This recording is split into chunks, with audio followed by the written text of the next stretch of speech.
zaman tarihte olmayan yetimler için koşup dururdu. Bunun için ne mektepte var, mescitte var, Türkler olmalı. İkinci tutuktan ağırlar olmalı, sahiler olmalı, yazılar olmalı.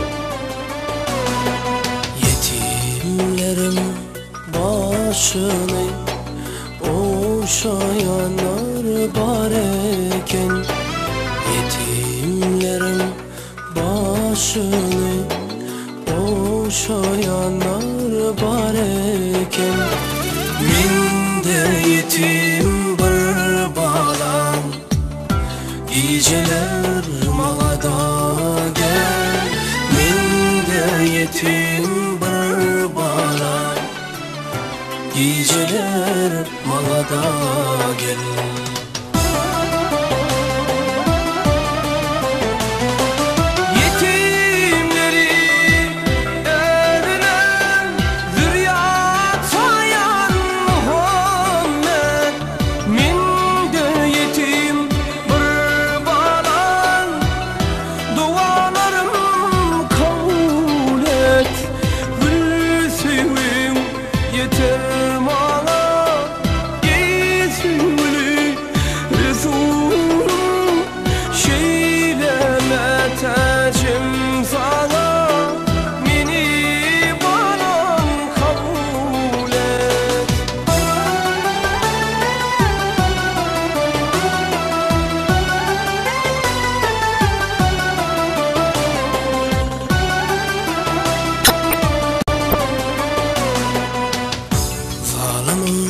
Zulmü bolsa içizin Allah'sı var.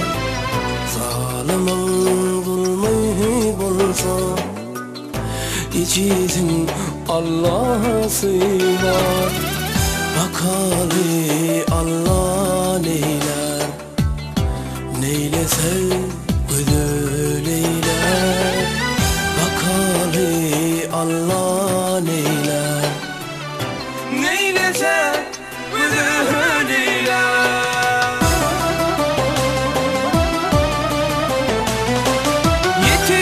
Yetimlerin eline zürriyat sayan Muhammed, men de yetim bir balan, dualarım kabul et.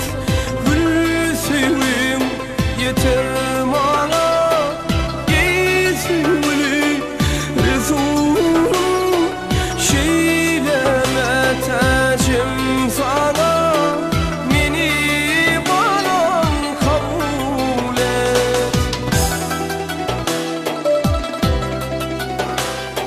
Ya Resulallah, bu dünyada yetimlerin arkadağı sen misin?